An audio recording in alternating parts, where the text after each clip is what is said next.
It's great to see you again. It's been a long time, hasn't it? I know. It's been a long time, but it doesn't feel like it.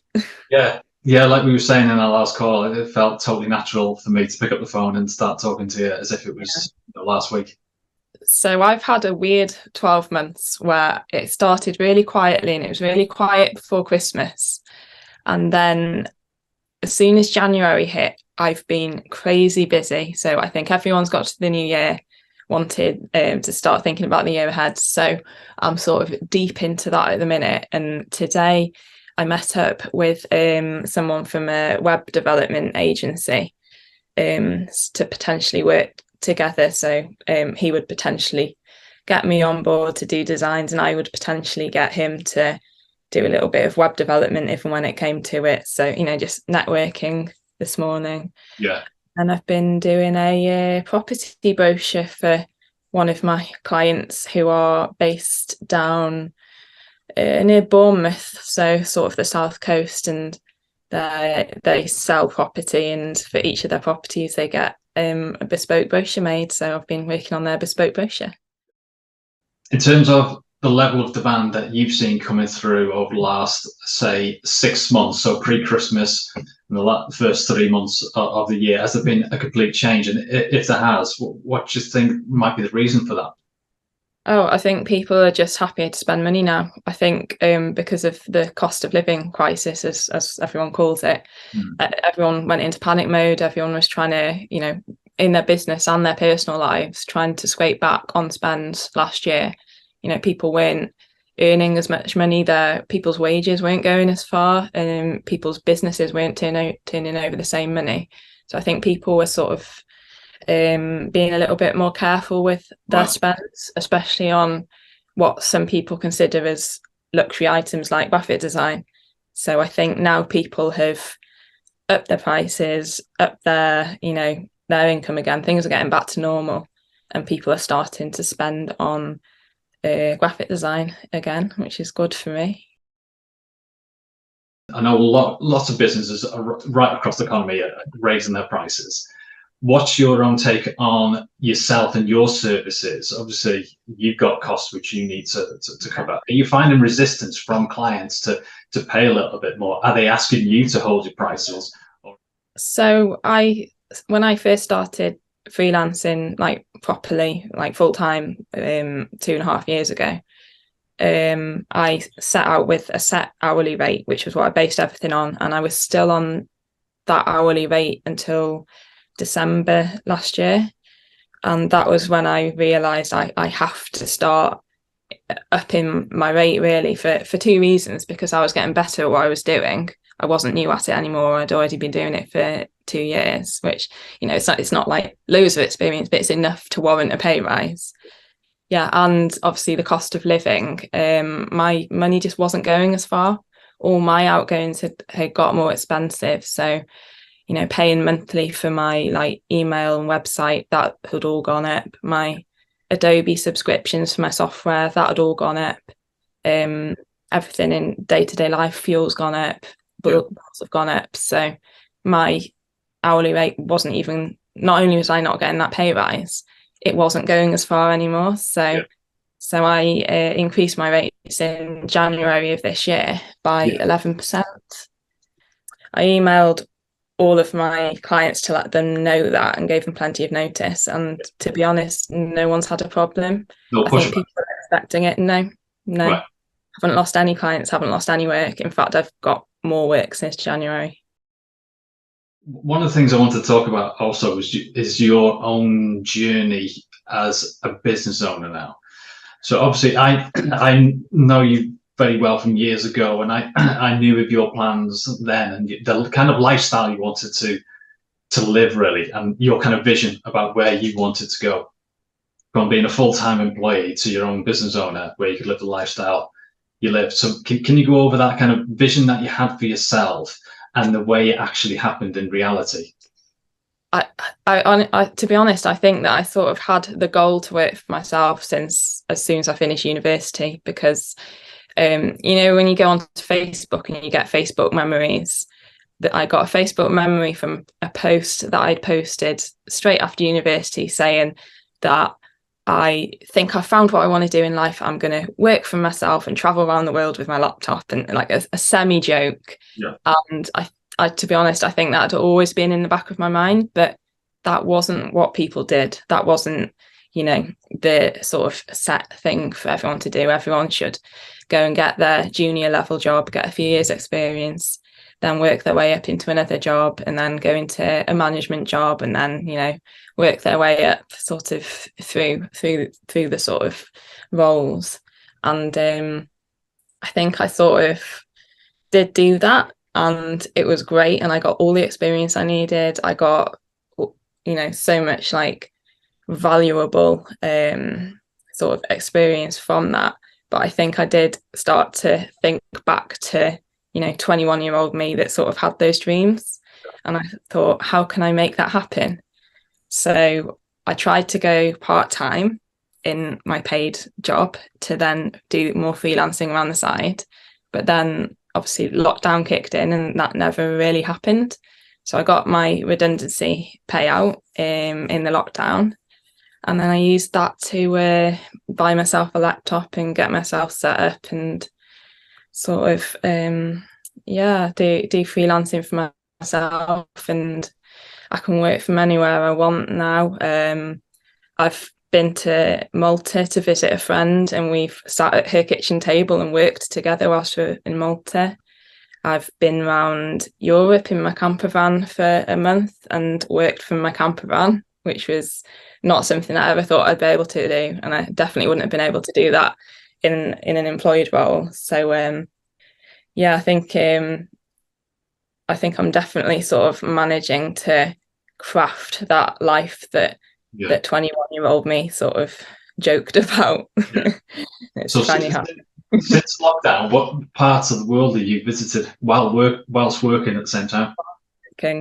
So it started off as mostly the UK. So pretty much as soon as the first lockdown finished, we went up to Scotland for a few weeks in the camper van. So I sort of tested it out then, really, to see what worked and what didn't. And I found that obviously it's a problem with signal and being able to charge a laptop and things like that. So I got all the necessary gadgets that I need to be able to do that, better batteries, signal boosters and things like that. And then I went back again to Scotland for a month by myself in my van, and that worked much better. So then following that, we planned the month in Europe. So we drove through France, Spain and Portugal, and then back following a similar route. In between there was a trip to Malta because my friend was working out there. So I went to stay with her for a few weeks and could work out there. I think basically it seems like I have a lot of holidays, but I never really have a holiday because I'm always working. No. You don't see yourself going back to full-time employment? No. just because being able to work for yourself, for me personally and the type of person that I am, the pros of working for yourself outweigh the cons so much that I couldn't give up the flexibility that working for myself brings. And I think as well, not just from that perspective, but from the sort of professional perspective, that I get to work with so many different businesses and lots of different people, lots of different clients, lots of different design styles. So it doesn't get too samey. So there's always something new.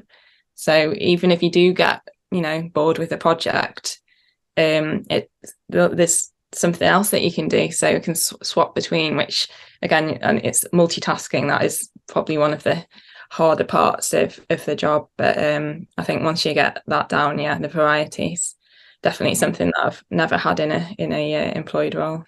You've obviously traveled to a lot of places in the world. Do you pick up design ideas and inspiration from the locations in which you visit? Yes. So one of my favorite things that I like to look out for is car number plates. So not necessarily in Europe, but if you go to like America, all the different states have their own number plates with a little state logo and all different designs, and I find that really interesting. I know it's a bit of a sort of odd thing, but I find that that's really interesting. And again, with if you go anywhere in Asia, the types of designs that they do are so different than what we would do over here. Like if you see, I don't know, billboard designs over there, that they're just so different. And I think it's that cultural difference that like I personally would find it very hard to design for that audience, and vice versa. So it is really interesting to sort of see the differences when I'm out and about. What is branding and corporate identity? So branding is more the term that I would use as a graphic designer, or brand identity, I suppose, would perhaps cover both. So everyone's familiar with what a logo is. It's the little image that represents your business as well. So for example, there's the McDonald's logo, that's the big M, with sometimes it has the word McDonald's, sometimes it's just the big M.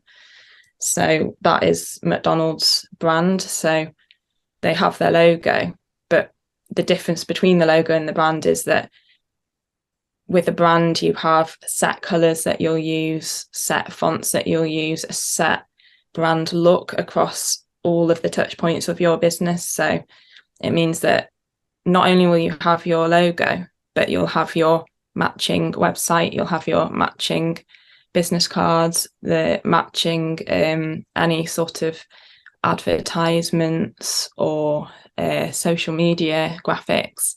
Everything looks the same, or everything complements each other visually and works together because it's designed around your logo. So how everything visual in your business works together, and it's all obviously, you know, designed with all that in mind. And then if you're thinking about the corporate identity, then you might start thinking about your tone of voice, how you might speak to your customers. I've come across businesses that like to use slang words in their website copy and social media copy, for example. So that's sort of stretching out a little bit further than what I do. So I just deal with the visual side of the corporate identity. So yeah, so how your business looks. Do you think branding and corporate identity can really benefit a smaller business? Yeah, definitely, because your business's brand is the first thing that they see, a potential customer or potential client, before they interact with your website, before they walk into your shop door, before they pick up your flyer. They'll see your brand and they'll form an opinion on your business within a split second. And if your brand doesn't enable them to make a positive first impression within that split second, then you're missing out on that sort of opportunity. And it's not just that, but you want that first impression to be the right one. So if you're say you're quite a corporate professional business, you want that to be the impression that you get. You don't want someone to look at you and think, oh, it's just a cartoon logo, it's just a joke, they're not serious, they won't do what we need them to do. So you need to be able to get that professionalism, or whatever your sort of key brand personalities are, through how your brand looks straight away. Yeah. And that's how a good brand works, is basically giving the right first impression and making it recognizable if they come across your business again. With the dynamics of a small business, is that as a small business, you inherently don't get that many touch points with a customer compared to a larger brand. So every touch point has to be consistent. Otherwise, it's difficult to remember you in a buying situation. Exactly. Yeah. And the other thing to sort of bear in mind as well is that your brand it can be a really powerful tool to make sure that if you've got lots and lots of competitors, you'll be the one that stands out above them all because your brand's strong. That's the one that people remember. That's the brand that people will look at and think, Oh yeah, they gave a really good impression last time I saw them. I think I'll go and check them out. So it's quite strategic, really. It's not just something that is there to look nice. Have you seen bad examples out there, and can you get a sense of what the effect might be for the business? Is it hurting the business with them not devoting time and thinking about their branding and corporate identity? Yeah, potentially. I mean, they don't have to go out and spend money on it either. You know, if they're going to do it themselves, that's fine. We all have to start somewhere. But like, yeah, I have come across. I mean, there was one potential client recently who I'm not going to name names, but she sent me her logo, and she told me all about this logo, and it sounded great. And then she sent it me, and it was a screenshot of a cartoon that she found on Pinterest. Okay. And I was like, I can't use that. It's not possible to use that. So, and she'd already had business cards, flyers, everything printed with this screenshot of a cartoon on it. And I saw that became her brand. So her brand became this sort of cartoon screenshot that was found on the internet somewhere. She didn't know where it came from. She certainly didn't own it. So yeah, that's probably one of the worst examples of a bad brand that I've come across. And obviously all the colours around it were just whatever. Favourite colour's red, I'll stick it on a red background. So yeah, that was not strategic at all, because the colour red represents danger in a lot of people's minds. So I think there'd been no thought to that either. So yeah, that was quite a bad example, really. I know small businesses that use Canva to complete their design work. They use it as their main tool. What's your view on Canva? Is it a good tool? Is it a good tool in certain situations? So I think I'm going to surprise you here. So I think that Canva is great.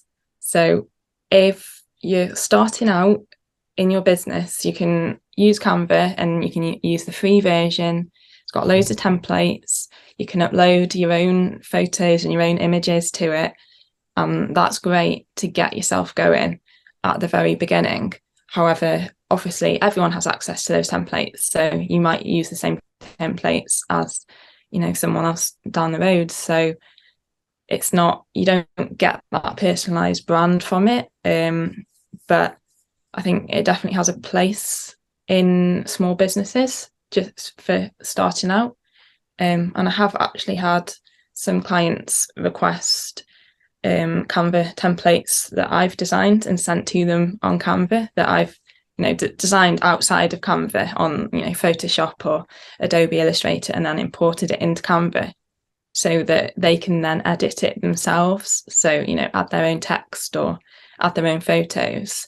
So, and that's sort of a good middle ground. So they can't afford to come to me every week to design their, Instagram social media posts, but they can afford to come to me to provide them with a good bespoke template that isn't the same as what everyone else has on Canva, but they can still just edit it on their phones and reuse it like that. So I think for just starting out, there's definitely a place for Canva.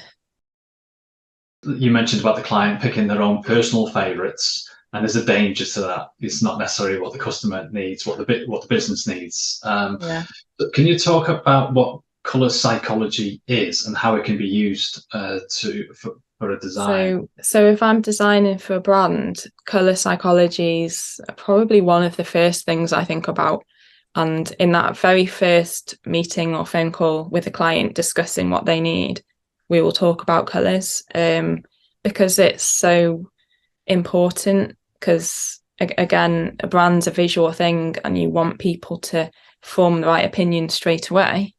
And having a color that someone sees and recognizes straight away, you can put an impression upon that person immediately just through the color. So for example, like you say, the color red, you might use that for a business that's zip lines or something exciting, sports, I don't know, boxing business, maybe a personal trainer might use red. Excitement is something that you could use red for, and then there's the obvious things like if you're maybe a hairdresser or maybe you make dresses for little girls, you might want to use pink because that straight away sort of gets that message across.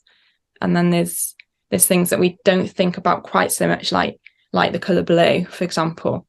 That's quite a calming, natural, clean colour. So like the NHS logo is blue, so that's naturally the colour that they'd use. If you come across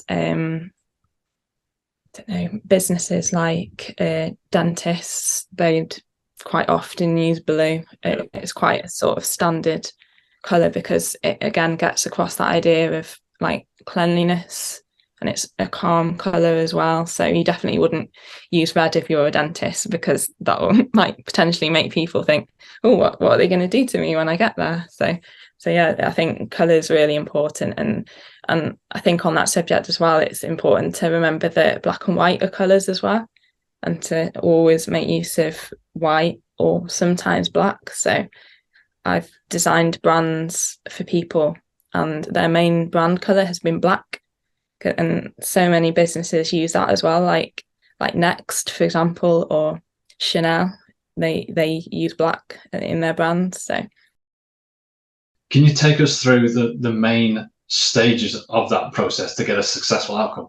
And I'll come up with at least 3 design concepts for them to choose between.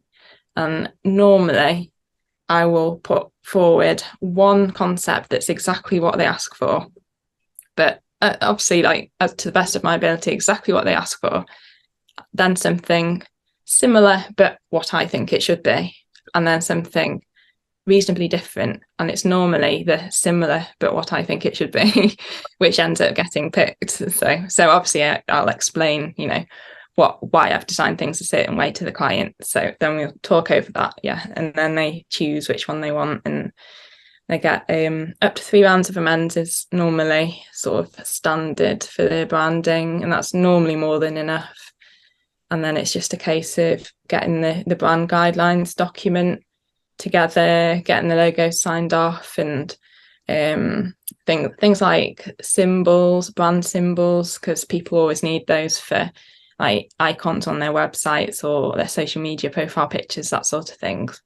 And then get that all signed off and sent over, and it's normally about a 4 to 5 week process, just because there's all feedback and toing and throwing. So do you find that businesses tend to approach you with a preconceived idea of what the final design should look like, or do you typically get kind of a blank canvas? When I first started, I would often get people who already had a rough idea of what they wanted, and that could have been because my price points were lower, I'm not sure. But now I'm finding people have a bit of an idea, like that they've thought about it before contacting me, but generally they'll say that they're open to anything else. That's just what they've been thinking. They might send me a link to some like Pinterest boards or something like that they've been putting together, just because they've been thinking about it. And that's good, because it shows that they're, you know, that they're involved and thinking about their client often, but they're still, you know, they're coming to me to design their brand because it's what I do. So I think they recognize that what they're thinking isn't necessarily the correct direction, but they'll show it me anyway, which is great, because then I've got an idea of their expectations and what they like and what they dislike. So what are the main benefits that you see for a small business outsourcing essentially their design to a freelancer or an agency versus doing it themselves? If you're going to, you know, start designing your own logo or your own brand, I mean, maybe you'll go and use Canva. So, you know, the problem with Canva logos is you don't actually own the copyright. of them. So that's where a lot of people start off now. So you don't actually own the copyright of anything you design on there. So that's one reason why that might not work. And one of the other main things that I would think about is just making sure that you use your time wisely, because is it a wise use of your time as a small business owner trying to make your own brand and your own logo when you could outsource that to someone else who does it all the time, like all day, every day, and you can use that time to do something that you'll really add value to your business and actually really help it grow. So like you can do it yourself, but think, is that the right thing to do? It is very difficult and time consuming, isn't it, to create a really good design? It is definitely. I mean, like for a branding project, I sometimes they can take me up to a week of time. So, sometimes if it's, something quite simple, it might take a day or two, but still that's a day or two. And I don't think that people DIYing their brand will spend a day or two on it. They might spend an hour or two. And I think that's sort of definitely one of the sort of downfalls of doing your own brand. It just won't, no matter how invested in it you are, you just won't get that result from the time that you put in. If there's one piece of advice you can give to small businesses when they're thinking about brand identity, the main thing I'd say is that your brand has to appeal to your clients and customers, not to you. So you don't have to like it. The person, if you've got selling stationery and you've got a brand that maybe you're selling stationery to people going to school, and so you need your brand to work for people like that. It doesn't have to work for you. So I think essentially what I mean is design for your target audience, don't design for you. I was reading your blog last week and you wrote something there I found really interesting. It was the idea that graphic designers don't just draw pretty things, we solve problems. Can you talk a bit more about that?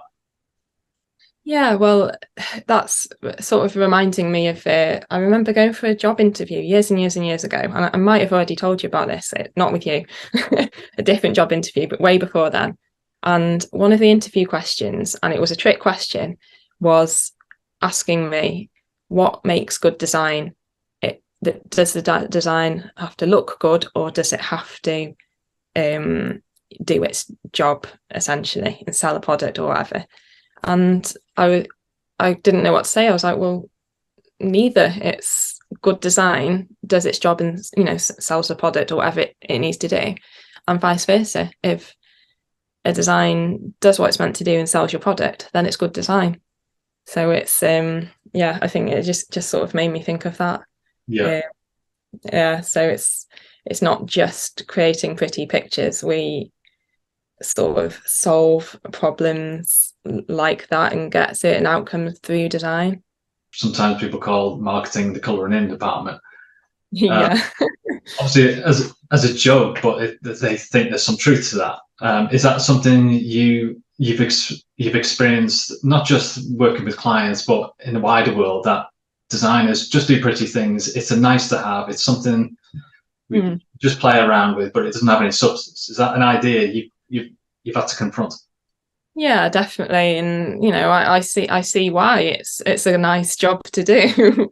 I enjoy doing what I do, and people just see me sat at my laptop with nice things on my screen. So I see why people think that. But there's just so much more to it. And one of my sort of things that I do come across now and again is people who aren't graphic designers might come to me and say, oh, this shouldn't take you long. It's only a 10-minute job. And no, that's a full day. That's going to take me a full day. And even if I do it quickly, I can't do it that quick. Or recently I had someone ask, oh, can you turn this website around for me in 7 days? No, I can't.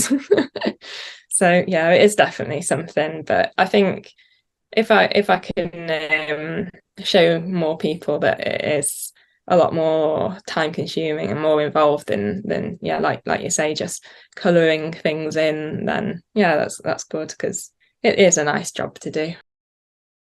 You mentioned websites, and just thinking about your own website. I know you are quite a big fan of Wix. Can you tell me why you like Wix and what you've done with it? I'm not a web developer, and I'm not going to try to be, and that's not where I want to be, and that's not where my skills lie. I can design, again, so I can solve problems through design, and that transfers really well to drag and drop website building softwares like Wix or Squarespace. Now, I tend to stick with Wix because, again, I'm not a web developer. That does so much for you, and anyone can log into Wix and create their own website. It just won't necessarily look good. It won't necessarily, convert clients or convert customers or make sales, or people might get to the website and get the wrong impression because you've used the wrong colours. And again, maybe your brand's not working, not looking that great on the website. So that's where I come in. I sort of try to fill in that middle ground of people who might normally DIY their own website, but want it to look good. A lot of small businesses use Facebook and Instagram. Is there any tips you'd give anybody? I think the main thing to think of there is think about where your clients or customers are. So are they on Instagram or are they on Facebook? So maybe they're on Twitter, or maybe they're on LinkedIn, maybe they're on TikTok. So if you're perhaps a business that's providing something for people who are, I don't know, retired, so in their 60s or 70s, you might want to be more on Facebook, because that's where that demographic hang out on the internet. They'll be on Facebook, so that might be where you want to focus. Whereas maybe if you're a teeth whitening company, you might want to be more on Instagram, because people that want their teeth whitened, not all the time, but they might be younger people interested in Instagram culture. That's where they'll be hanging out on the internet. So I think that's the main thing to think about. Don't waste your time sort of marketing where your clients and customers aren't. Think about your target audience first. What are they going to respond to from a design point of view, but also whether they hang out online or whether they consume media. And that's the way you should. I think that's how you need to approach everything in business, is go to where your target audience is, speak to your target audience, design for your target audience, because if you don't do that, they're not going to respond. They're not going to be interested at the end of the day. I think your first book was published in August of last year, if I'm right. Can you tell us about the book and how that project came about? That's my book. It's really weird to see my name on it. So one of my design clients is a publisher, Northern Eye Books, who have published this book. So for years, I would help out with freelance graphic designing their books, and I do some of their social media as well.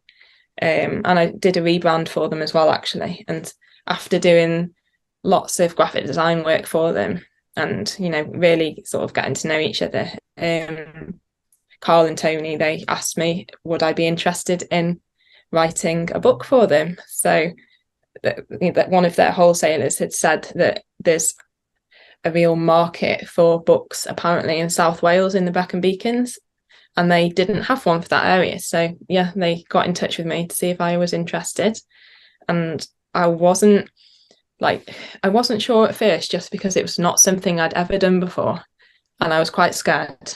I didn't know how to approach it. So I said yes, absolutely, but then afterwards I thought, how am I going to do this? I don't know how to do this. I have no idea. So it was quite a long process. It took me about 2 years, a year and a half to 2 years, because we kept having lockdowns in between where you couldn't travel. Or I think there was one lockdown where we could travel within Wales, so that was okay. So I could go down to the Brecon Beacons to to invite 10 walking routes for the book it was.